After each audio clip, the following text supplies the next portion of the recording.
엊그제 제가 설교 준비하면서 국민일보를 보니까 딱 오늘 저 설교하라고 기사가 하나 딱 떴더라고요. 너무 감사해서 제가 사진을 그걸 가져와 봤는데 어떤 분이 하나님은 살아계십니다 하면서 피켓을 들고 이렇게 전도를 하는 그 보도가 기사로 이렇게 나왔어요. 저분이 누군가 기사를 보니까 울산대학교의 교수님이시더라고요. 네. 저렇게 매 주일마다 예배 후에 저런 전철역 앞이라든지 또는 해운대 바닷가라든지 또는 절 앞에 가서 또 대학 캠퍼스 가서 정말 하나님이 감동 주시는 대로 가라 하는 곳에 어느 곳이든지 남들이 꺼려하는 곳이라 할지라도 하나님이 가라고 하시는 그 마음의 감동을 따라서 가서 외친다는 거예요. 하나님은 살아계시다고. 참 여러분 너무 귀해 보이지 않습니까? 그런데 이분이 이제 그 기사를 보니까 자기를 이제 어떻게 소개를 하냐면 자기는 원래 기독교를 정말 싫어하는 사람이었대요. 그러면서 불교 신자 가정에서 이렇게 태어났고 그래서 교회를 안 다니던 사람이었는데 아내를 잘 만난 거죠. 아내를. 그래서 3대째 신앙생활을 하는 아내랑 결혼을 하면서 교회를 다니기 시작했고 살아계신 하나님을 만난 거예요. 그래서 그 하나님을 지금 저렇게 자랑하고 전하고 있는 거죠. 이렇게 길거리에 나가면 이 시민들의 반응이 딱 극과 극으로 나눠진대요. 한편은 정말 은혜 받았다고 좋아하면서 다가온다는 거예요. 한 번은 어떤 젊은이가 하나님 살아계시다고 그러면서 이제 여러 가지 복음을 전할 때 처음부터 끝까지 다 듣더니 가까이 다가와서 감동받았다고 너무 고맙다고 하면서 이렇게 음료수를 주고 가기도 했다는 거예요. 근데 또 한편으로는요, 지금 시대가 어느 시대인데 이런 불신자들이 싫어하는 이런 식으로 전도를 하냐고, 아우 창피하다고 이러면서 막 핀잔을 주고 가는 사람도 있고, 심지어는요 우산 꼬챙이로 막 찌르고 그리고 욕하고 막 가는 사람도 있대요. 근데 이분 마음에 그런 수치와 수모를 당함에도 불구하고 하나님이 살아계시다는 것을 정말 한 사람이라도 더 많은 이들에게 전해야 하겠다. 그게 자신이 받은 사명이라고 생각을 하고 어떤 반대와 조롱과 비난에도 불구하고 매주일 저렇게 나가서 하나님 살아계시다고 외친다는 거예요. 제가 이 기사를 보면서 딱 드는 생각이, 야, 이분 안에 불이 있구나. 이분 심령이 좀 불타고 있구나. 그러니 말하지 않고는 막 견딜 수가 없는 거죠. 사람들이 반대하고 방해하고 핍박하고 조롱한다 할지라도 말하지 않고는 견딜 수 없는 거예요. 그러니까 외치는 거죠. 하나님은 살아계시다고. 예수 그리스도께서 당신을 위해 죽으셨다고 십자가에. 하나님은 당신을 사랑하신다고 외칠 수밖에 없는 이 심정, 여러분 아십니까? 아십니까? 아십니까? 이 심정을 여러분 아실 수 있기를 바랍니다. 저걸 누가 시켜서 저렇게 할 수 있겠냐고요? 대학 교수님식이나 돼가지고 누가 시켜서 할 수 있는 게 아닌 거예요. 자신 안에 이 불이 있으니까 견딜 수 없어서 나가서 외치는 거죠. 지난주에 이어서 오늘도 살아계신 하나님을 경험하라 하는 제목으로 두 번째 말씀을 전하려고 합니다. 여러분, 하나님은 어디에 계실까요? 1번 멀리 계신다, 2번 가까이 계신다. 어디 계세요? 하나님은 멀리 계시지 않습니다. 가까이 계십니다.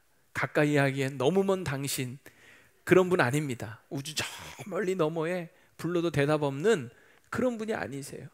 하나님은 우리가 생각하는 것보다 훨씬 더 가까이 계십니다. 어느 정도 가까이 계시느냐? 이 그림을 한번 보시기 바랍니다. 아마 많이 보신 그림이에요. 제가 몇 번 얘기를 했습니다만은 이 그림은 미켈란젤로가 성 시스타나 성당 천장에 그린, 깜짝 놀랐습니다. 놀라셨죠? 죄송해요. 이게 뭐죠? 천장에 이렇게 그린 그림의 한 일부죠. 천지창조라고 하는 이 그림의 일부, 저 가운데 있는 아담의 창조라는 작품입니다. 근데 이제 이 그림을 미켈란젤로가 그릴 때 어떤 의도로 그렸는지를 어떤 분이 해석해 놓은 것을 제가 본 적이 있어요. 신경 쓰이는 부분을 일단 좀 가려놓고 이게 미켈란젤로가 왜 이렇게 그렸을까? 사실 여러분 지금 벌거벗고 있는 사람은 누구죠? 아담이에요. 아담의 창조. 그리고 지금 아담을 향하여 손을 뻗고 계시는 분은 누구냐면 하나님이에요. 근데 하나님은 사실 형상이 없기 때문에, 영이시기 때문에 저렇게 그림으로도 그릴 수 있는 분은 아니거든요. 그럼에도 불구하고 미켈란젤로가 저렇게 하나님을 그림으로 그려서 표현한 이유가 있다는 거예요. 그 의도를, 해석을 어떤 분이 이렇게 하더라고요. 지금 하나님이 이 아담을 향하여서 최대한 가까이 손을 뻗고 계시죠. 그죠? 어느 정도로 뻗고 계시냐면, 이 아담이 손가락을 이렇게 하고 있는데 손가락을 까딱해서 뻗기만 하면 하나님과 어떻게 되는 거예요? 닿을 수 있을 만큼 가까이 와 계신다는 거예요. 멀리 계시는 분이 아니라 그만큼 가까이 계신다는 거예요. 우리를 향하여서도 지금 하나님은 손을 내밀고 계시는 거예요. 손을 뻗고 계신다는 거죠. 그러니까 우리도 그 하나님을 향하여 손을 뻗기만 하면 되는 거예요. 그 손을 잡기만 하면 되는 거예요. 그러면 전능하신 하나님과 접촉이 이루어지고 하나님을 만날 수 있는 거죠. 그러면 이 손을 뻗는, 이 손을 내미는 그 행위가 뭐냐, 하나님의 손을 잡는 그 행위가 뭐냐 라고 할 때 저는 그거를 기도라고 말씀드리고 싶어요. 시편 145편 18절에 보면 이런 말씀이 있습니다. 우리 같이 한번 읽어볼게요. 시작. 여호와께서 자기에게 간구하는 모든 자, 곧 진실하게 간구하는 모든 자에게 가까이 하시는도다. 진실하게 간구하는 자에게 가까이 하신다고 말씀하고 있고요. 신명기 4장 7절에도 보면요, 자, 요거 세 번역으로 한번 읽어보겠습니다. 시작. 주 우리의 하나님은 우리가 기도할 때마다 우리 가까이에 계시는 분입니다. 이와 같은 하나님을 모신 위대한 민족이 어디에 또 있겠습니까? 얼마나 여러분 좋은 말씀이에요. 우리가 기도할 때마다 하나님은 가까이 계신다는 거죠. 그래서 우리가 기도할 때 그 하나님을 만날 수 있는, 기도할 때 그 하나님을 경험할 수 있고 느낄 수 있는 거예요. 지금 가까이 와 계시는데 그 하나님을 우리가 어떻게 만나고 경험할 수 있느냐 할 때, 기도할 때라는 거죠. 살아계신 하나님을 경험하는 가장 확실한 좋은 방법은 뭐냐면 하나님께 기도하는 거예요. 그럴 때 하나님을 만날 수 있음을 믿습니다. 오늘 주보 칼럼에도 제가 실어놓은 글입니다만은 또 그렇다고 지금 보지 마시고 저를 보시기 바랍니다. 제가 제 고향 교회에서 한 여집사님을 이야기를 좀 해드리고 싶습니다. 이분에게는 28개월 된, 그러니까 만 3돌이 안 된 어린 딸이 있었어요. 근데 이 집사님 그 딸이 태어날 때부터 심장에 문제가 있었어요. 심장에 어른 손가락보다 더 굵은 구멍이 이렇게 있었던 거예요. 그래서 이제 서울대 병원에 갔더니 수술을 해야 된다. 근데 아직 아이가 너무 어리니까 좀 크고, 좀 크면 나중에 하자. 정기적으로 와서 검사를 받아라. 그래서 이제 이분이 이제 돌아온 거예요. 그런데 이제 그 어린 딸, 그 가슴에 여러분 칼을 댄다는 게 엄마 입장에서는 너무나 여러분 마음이 아프잖아요. 그래서 이분이 그때부터 이제 기도를 시작을 하는 거예요. 하루에 4번씩 기도를 했어요. 새벽 예배 때 새벽 5시, 그리고 아침 10시, 그리고 2시, 저녁 7시 매일 그 아이를 품에 안고 와서 교회에서 눈물로 기도하는 모습을 제가 봤습니다. 기도의 내용은 하나예요. 하나님, 우리 아이 수술하지 않고도 낫게 좀 해주세요. 그리고 교인들에게 다 일일이 부탁을 하고, 그래서 금요일날 철야기도 때마다 매일 그 아이를 위해서 같이 합심해서 그렇게 기도를 했습니다. 근데 이제 몇 개월이 지나고 정기검사 때 갔는데 의사 선생님이 깜짝 놀라더라는 거예요. 분명히 지난번에 있었던 그 구멍이 없어져 버렸다는 거예요. 막혀버린 거예요. 이거는 의학적으로 있을 수 없는 일이다. 내가 의사 생활 수십 년 했지만 이거는 내가 처음 보는 일이다. 깜짝 놀라더라는 거예요. 누가 어떻게 된 일입니까? 하나님께서 그것을 막아주신 거죠. 고쳐주신 거죠. 정말 수술하지 않고도 그냥 나와버린 거예요. 그래서 이분이 신나가지고요, 그때 이제 막 교인들한테 감사하다고 떡을 막 돌렸어요. 근데 이 아이의 이름이요, 이보람이었거든요. 이보람. 그 떡을 받는 분들이 다 한마디씩 그때 했습니다. 뭐라고 했을까요? 역시 기도한 보람이 있다고. 기도한 보람이 있다. 그래서 제가 그 이름이 잊혀지지 않는 이름이 되었습니다. 그런데 이제 세월이 흘러서 제가 이제 군목으로 육군훈련소에서 근무하고 있을 때 낯선 전화 한 통이 왔어요. 그래서 제가 이제 전화를 받았습니다. 그랬더니 그쪽에서 혹시 김종천 목사님이세요? 아, 예, 맞습니다. 혹시 경기도 파주시 적성면 마지 그 은속교회 혹시 계시지 않으세요? 아, 예, 맞습니다. 혹시 어머니가 누구누구 집사님 아니세요? 맞는데요? 그러니까 이분하고 이제 그런 대화를 하면서 제가 순간적으로 딱 직감적으로 드는 생각이 보람이 엄마 같다는 생각이 든 거예요. 그래서 혹시 보람이 엄마세요? 그랬더니 맞대요. 세상에 24년 만에 전화 연결이 된 거예요.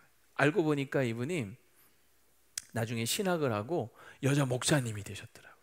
그리고 이제 목회자 주소록에 군목으로 제 이름이 있는 걸 보고 내가 아는 그 사람이 이 사람인가 궁금해서 이제 확인차 전화를 한 거예요. 그래서 그냥 막 반갑게 이제 서로 얘기를 하면서 제가 계속 궁금한 게 보람이는 어떻게 됐을까? 그래서 물어봤죠. 근데 보람이는 어떻게 건강하게 잘 살았나요? 그때 아유 당연하죠 목사님. 벌써 26살이에요. 그러더니 26살. 그래서 이제 전화를 이제 반갑게 끊고 이제 전화번호를 저장을 했어요. 그랬더니 요즘은 친절하게 또 뭐가 형성이 되죠? 카카오톡 친구가 탁 맺어지잖아요. 그래서 이제 카카오톡을 제가 들어가 봤더니 거기에 대문에 예쁜 여자아이 사진이 있는 거예요. 청년 사진. 그래서 제가 카톡을 했죠. 혹시 이 아이가 보람이에요? 그랬더니 맞다고. 이 사진입니다. 여러분 한번 보여드릴게요. 너무 이쁘게 잘 자랐더라고요. 제가 오늘 아침에 이제 설교하러 내려오기 전에 한번 그 목사님 카톡이 다시 한번 들어가 봤어요. 그랬더니 거기에 글씨, 이제 그 카카오톡 글씨에 뭐라고 써놨냐면 기도는 나의 보물창고라고 이렇게 딱 써놓으셨더라고요. 네. 그리고 그 안에 사진을 좀 이렇게 봤더니 손주처럼 보이는 꼬맹이들이 이렇게 몇 명 있더라고요. 보람이가 결혼해서 애도 낳나 보다 이런 생각을 하고 있습니다. 아무튼 여러분 정말 기도하면 하나님의 살아계심을 경험할 수 있을 줄로 믿습니다. 물론 우리가 기도할 때 모든 병이 뭐 수술 안 하고도 다 나아야 되는 거냐 그런 건 또 아니죠. 하나님은 때로는 수술이라고 하는 의술의 방법을 통하여서도 우리를 고쳐주시고 치유하시기도 합니다. 그러니까 우리가 기도할 때 응답은 여러 가지 다양할 수 있지만 분명한 것은 뭐냐면 우리가 기도하면요 선하신 하나님, 우리 인생을 향하여 하나님이 얼마나 선한 일들을 행하시는가 그 살아계신 하나님을 경험하게 되는 거죠. 그래서 우리 입술로부터 고백하게 되는 거예요. 정말 기도한 보람이 있다고. 기도한 보람이 있다. 여러분 살아계신 하나님을 경험하고 싶으시다면 하나님 앞에 기도하실 수 있기를 바랍니다. 근데 기도할 때 중요한 게 있어요. 그게 뭐냐면 다시 여러분 시편 145편 18절에 보면 자, 제가 강조해서 노란 글씨로 강조해 놓은 것이 있습니다. 자, 뭘까요? 진실하게 간구하는 이거예요. 진실하게라는 말이죠. 누구나 다 기도하지만 하나님이 가까이 하시는 그 간구는 어떤 간구냐면 진실하게 간구하는 거예요. 진실하게. 그러니까 우리 기도에 있어서 중요한 것은 이 진실성에 있다라고 하는 거죠. 이 두 가지 여기서 우리가 생각을 해봐야 될 게 있어요. 그게 바로 뭐냐면 하나는 믿음이고 하나는 동기입니다. 다 같이 뭐와 뭐라고요? 믿음하고 동기예요. 네. 진실한 기도 두 가지 우리가 한번 점검을 해봐야 돼요. 살아계신 하나님을 우리가 경험하려면 오늘 두 가지를 생각을 해봐야 되는 첫째는 정말 하나님을 믿고 있느냐 우리의 믿음을 점검해야 합니다. 오늘 본문으로 다시 돌아가 보면요 엘리야가 32절부터 35절에 보면 이제 하나님께 불을 내려달라고 여호와여 불을 내려주소서라고 기도해야 되는데 그 기도를 하기에 앞서서 그가 이상한 행동을 합니다. 무슨 행동을 하죠? 제단을 쌓고 제물을 올려놓고 주변에 도랑을 파는 거예요. 그리고 물을 길어다가 통 넷에 물을 길어다가 그 제단과 제물 위에 들이붓는 거죠. 그것도 3번씩이나 걸쳐서. 그러니까 막 제단과 또 그 나무와 단을 다 적시고 도랑도 물이 차서 흘러 넘칠 정도로 물이 크크하게 된 거예요. 자, 이게 왜 엘리야가 이런 일을 하지? 지금 불을 붙여야 합니다. 불이 내려야 합니다. 그런데 물을 들이붓는다? 이해할 수 없는 행동 아닙니까? 여기에 대한 해석이 두 가지가 있어요. 하나는 뭐냐면 이 물 얼마나 귀합니까? 지금 3년 6개월 동안 가물었을 때 아닙니까?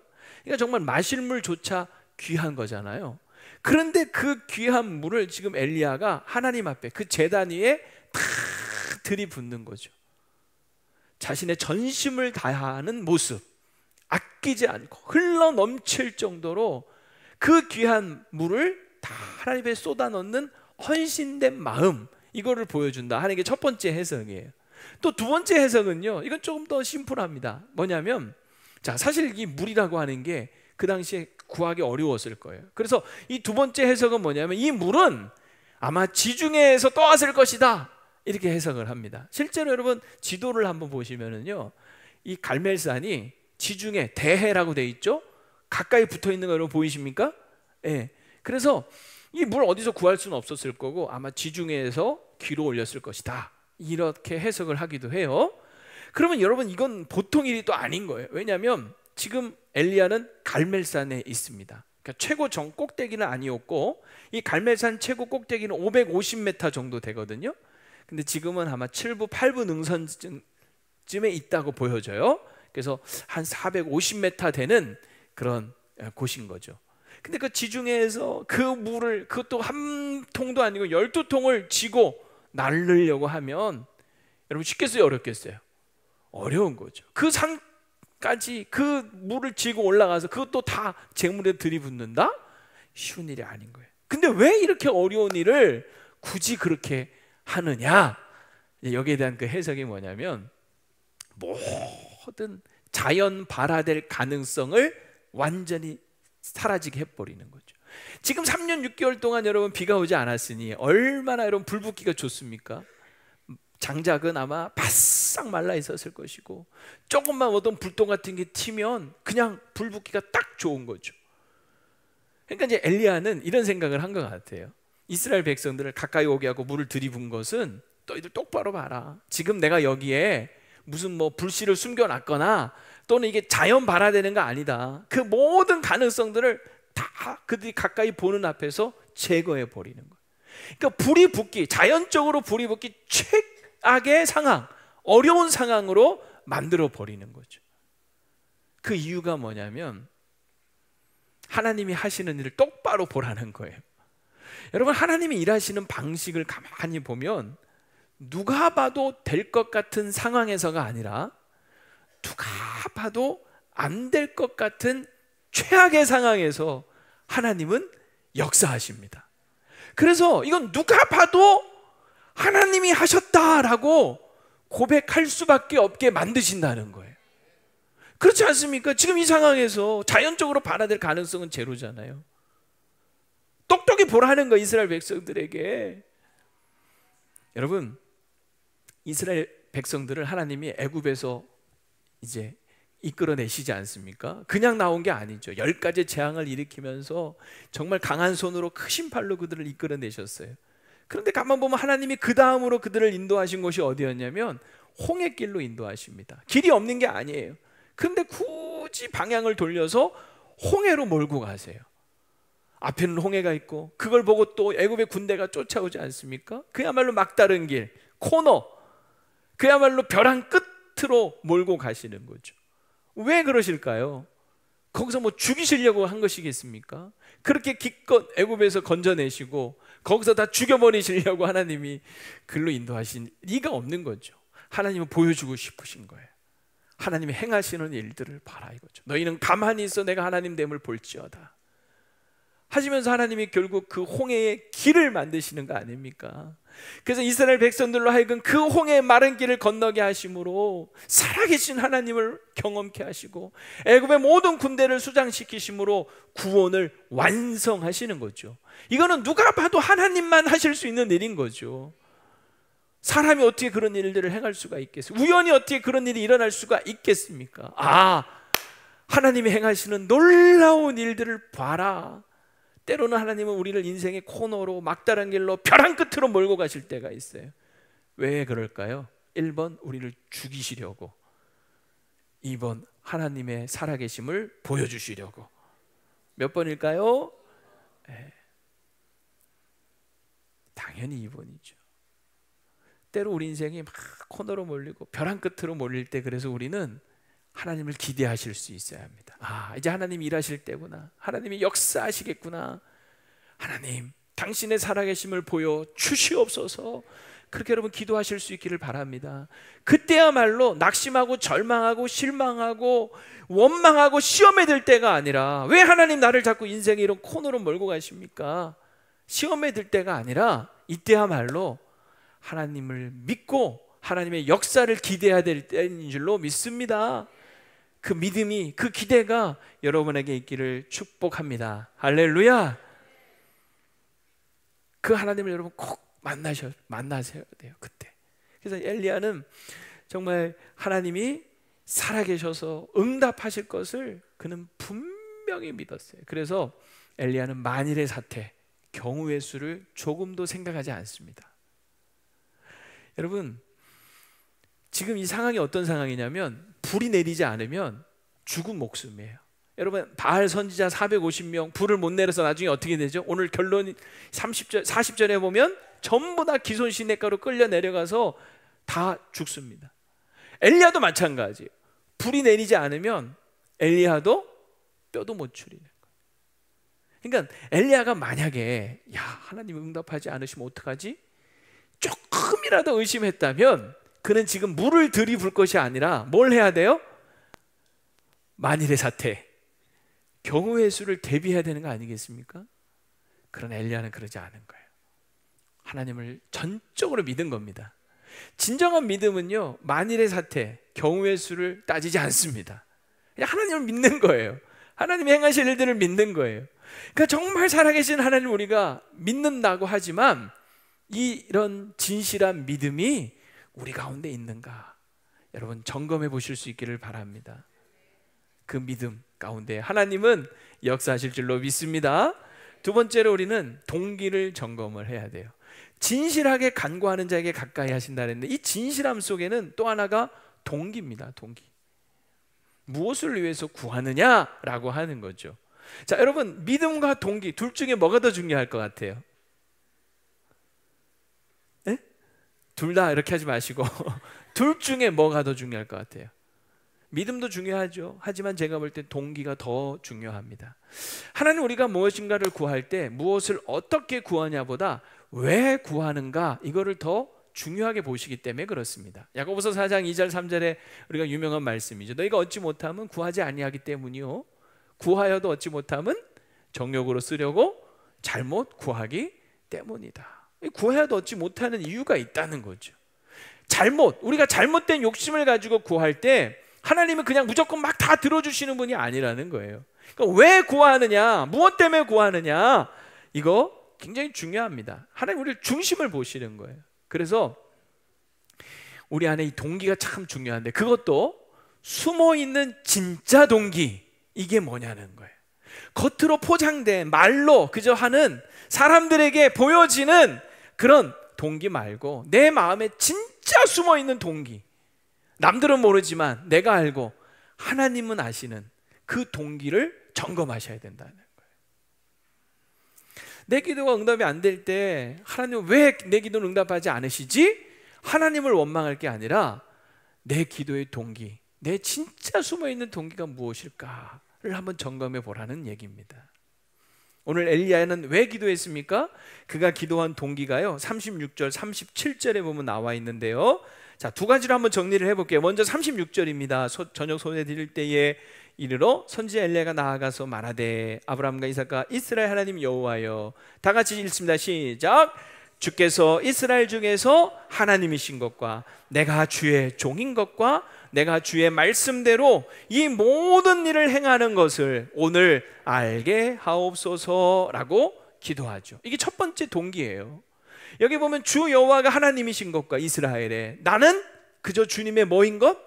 종인 것. 그래서 내가 지금 이렇게 불을 내리는 것도 내가 하는 게 아니라 하나님 말씀하신 대로 행하는 것, 그저 하나님이 시켜서 행하는 것뿐이라는 것을 이들로 하여금 알게 하옵소서, 이렇게 얘기해요.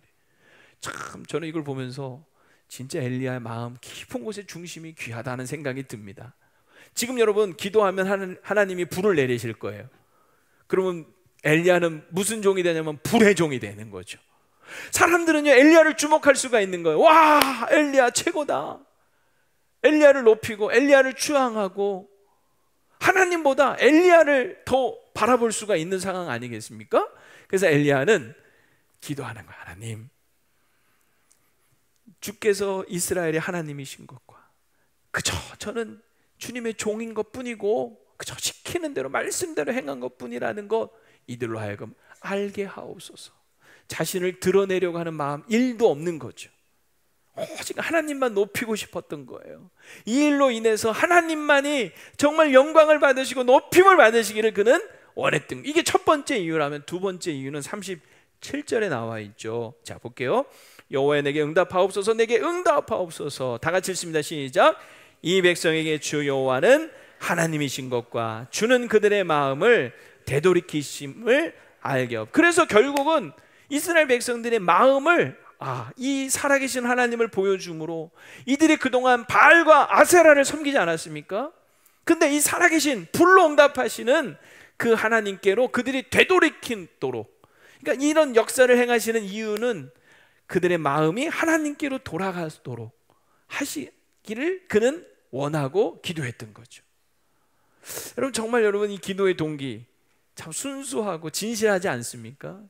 자신을 위해서가 아니라, 자신의 욕망과 욕심을 위해서, 정욕을 위해서가 아니라 하나님의 이름과 영광을 위하여, 그리고 이스라엘 백성들이 하나님께로 돌이키기 위하여 그는 기도했던 거예요. 하나님 이런 기도 응답하실까요? 안 하실까요? 당연히 하시죠. 그래서 오늘 본문에 보면 불로 즉시 하나님이 응답하시는 거죠. 우리가 기도할 때마다 정말 우리 안에 있는 숨어있는 이 동기를 점검하실 필요가 있어요. 저도 그래서 항상 기도할 때 우리가 이것저것 다 구할 수는 있어요. 우리의 필요를 따라 우리가 꼭 교회를 위해서, 하나님을 위해서만 기도하는 것이 아니라 여러분 인생에 일용할 양식을 구하시기 바랍니다. 그런데 그 구하는 과정 속에서도 늘 우리 마음속에 정욕으로 쓰려고 잘못 구하는 일이 없도록 기도하셔야 돼요. 그래서 저는 가끔 그래요. 제가 이거 교회를 위해서도, 성도들을 위해서도, 제 자신을 위해서도, 자녀들을 위해서도 기도하고 나서 꼭 제가 이렇게 마무리하면서 기도하는 게 있어요. 하나님, 제가 혹시 제 욕심대로 구한 것이 있다면 용서하여 주옵소서. 제 어리석음과 제 교만을 용서하여 주시고 오직 주의 선하신 뜻대로 이루어 주시옵소서.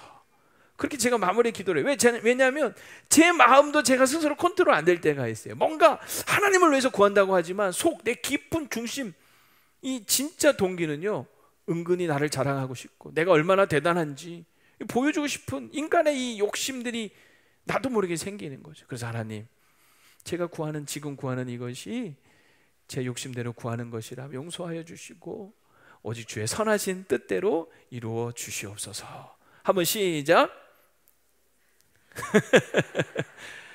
한 번만 더 해볼게요. 하나님, 제가 지금 구하는 것이 제 어리석음과 교만으로 잘못 구하는 것이라면 용서하여 주시고 오직 주의 선하신 뜻대로 이루어 주시옵소서. 이렇게 기도하시기 바랍니다. 자, 이제 정말 여러분에게 묻고 싶습니다. 여러분은 하나님의 살아계심을 경험하셨습니까? 이렇게 갑자기 질문하면요, 말문이 탁 막힐 수가 있어요. 왜냐? 이유가 뭐냐? 할 말이 너무 많은 거예요. 내가 경험한 게 너무 많은 거예요. 그래서 이게 뭐부터 말해야 되지? 어디서부터 말해야 되지? 해서 할 말이 막히면 이건 정말 정상 좋은 거죠. 제가 지난주에 우리 장로님 한 분을 신방을 했습니다. 최근에 이분이 다리 수술을 하셨는데 이게 그냥 몇 개월이 지나도 아물지를 않고 이게 뼈가 붙지를 않고 회복이 더 안 되는 거예요. 계속 염증 수치는 높아지고, 그러니까 막 열이 나서 막 견딜 수가 없는 거예요.